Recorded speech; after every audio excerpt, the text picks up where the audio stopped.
Hello guys, good afternoon. Today is December 20, 2025. Time check, 12:39. So umalis ako ng bahay ay 11:50 to be exact. At ngayon ay nasa Kapitanan na ako. So sabi dito sa aking Google Map, sa loob ng 3 kilometro, nandun na ako sa aking patutunguhan o sa event location. So 17 kilometers, so plus 3. So 20 kilometers mula sa bahay namin. Sobrang layo. Anyway, kakatapos lang din ng aking shift. Bali, 8 p.m. pa lang ng gabi, gising na ako. Dahil lang shift ko ay 1 a.m. to 10 a.m.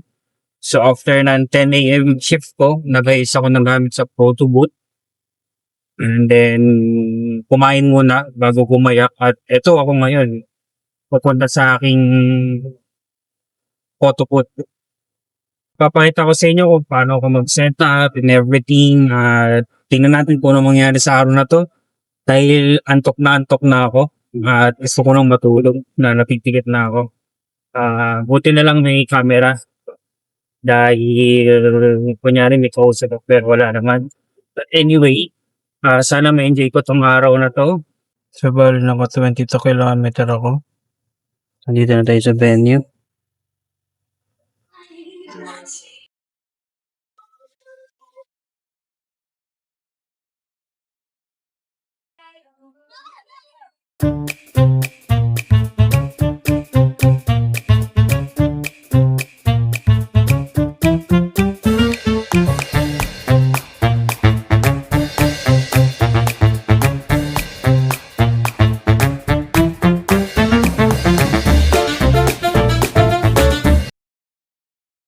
All guys, kakatapos lang ng photo booth at nag-extend sila. So, bale 2 p.m. to 5 p.m. Time check, 5:37.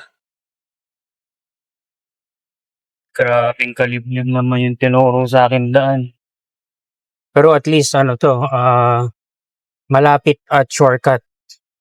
Malabas ko dito sa Macdo PSU. So, ganyan siya kaliblib. Pero at least looban, hindi ako may stress sa highway. Pero nakaka-stress din dito dahil one way lang kanina. So maluwag-luwag na dito kaya nakapag-video ako. So yun lang. Pero may agenda pa din ako.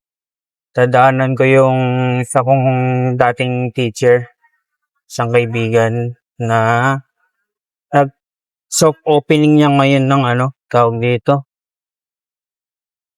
ng Ilocos Empanada. So, suportahan na lang natin si Sir Brian Buergo. Pasasalubungan ko si Glenn.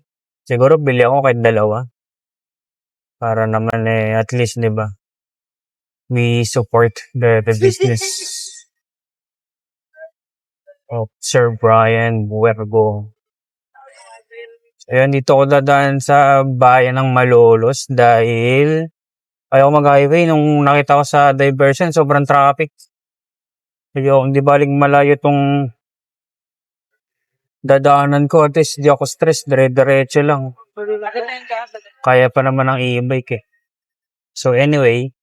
So come on, let's go. Let's go below zero and hide from the sun. I love you forever. We'll have some fun. Yes, let's hit the North Pole and live happily. Please don't cry no tears now. It's Christmas, baby. 1, 2, 3, 5. So, ayun guys. Nandito na ako ngayon sa Sumapang Matanda at bumili ako ng empanada ni Sir Brian para iuwi kay Glenn. Sana magustuhan niya kasi mabango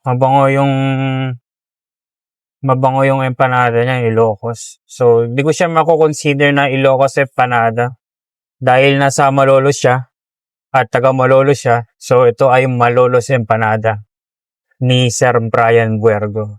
So, si Sir Brian Buergo ay naging isa siyang prof sa La Consolacion dati. Hawak niya yung theater. So, nag-try akong mag-ano dun, mag-audition. So, natanggap naman ako. Pero hanggang audition lang ako. Wala akong nasalihang play. Hanggang audition lang ako.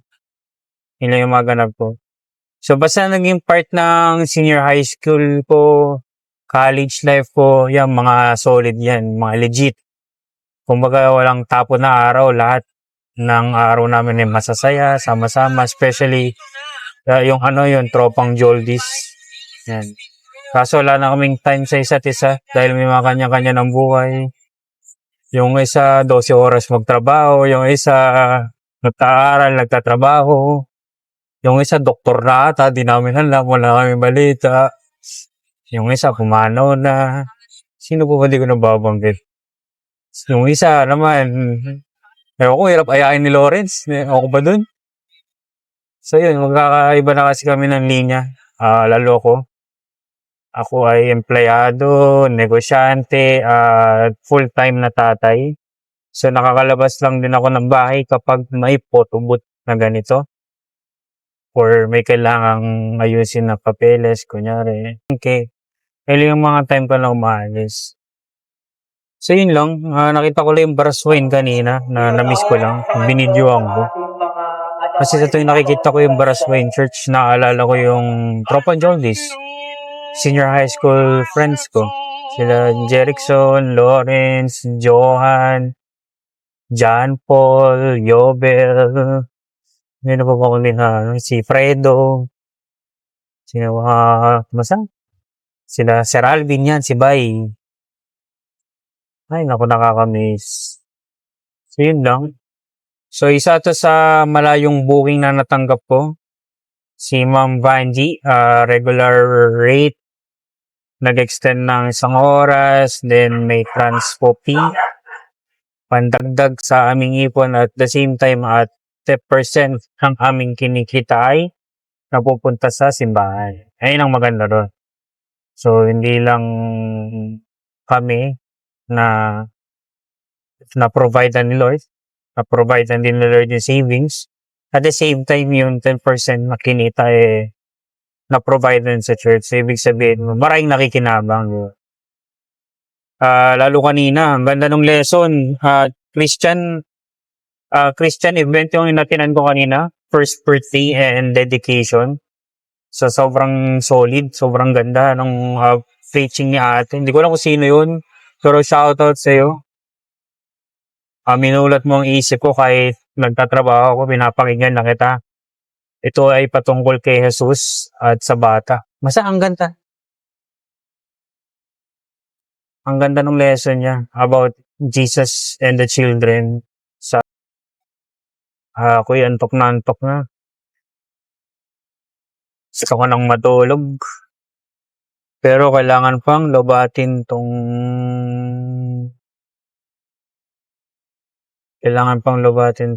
e-bike dahil gagamitin pa namin ito bukas sa church. At pinangakuan ko si Glenn na kami ay kakain ng bibingka. Kasi yun talagang tradition ko nung hindi pa kami. So basta once namin nagtitinda ng bibingka, lagi ako bumibili. At least twice a month. Or once a month. Basta di kailangan yun. Require yun. Pagka hindi ako nakakain ng bibingka, nagtatampo ako sa kanya. Kasi last year, hindi kami kumain ng December yata. Hindi kami kumain ng December, nagtampo ako sa kanya. Kasi busy din ako. Wala kaming oras parang daanan. Kasi gabi, and then gabi din yung oras ng pahinga namin. So, ngayon, kahit wala akong tulog, okay lang. At least, satisfy yung cravings ko. At cravings niya, nabibingka. At the same time, may uwi rin ako sa kanyang Malolos Empanada ni Sir Brian. So, yeah, patabayin natin patabayin namin ang isa't isa. Dahil yun naman talaga ang purpose ng pagmamahala. Kapayatan at katabaan, dapat magkasama kayo. Yeah. So, siguro yun lang muna ang aking vlog ngayong araw. Nakakalungkot dahil hindi ko napuntahan si Paolo at di ko nabigay yung regalo ko sa kanya na taon na. So, gustong-gusto ko makita yung reaction niya pag binuksan niya yung regalo ko. Di ba? At least, di ba? Nakakita tayo ng old friend, old prof sa La Consolacion at nagkamustahan naman kami dahil habang niluluto yung panada, syempre, di mapipigilan ng kamustahan. Basta may narinig akong kakilala ko or kaibigan ko na may negosyo. Di, matik yun na susuportahan ko sila. Dahil ang negosyo dapat ay minamahal. Lalo yung mga nagsisimula pa lang tulad namin. Especially yung photo booth at closet bago pa lang. At hindi kami ganun kalakihan agad na 100K agad yung punan. Nagsimula sa 1,000. So, siguro sa susunod na vlog ko, ipapakita ko sa inyo ang history ng photo booth. Okay?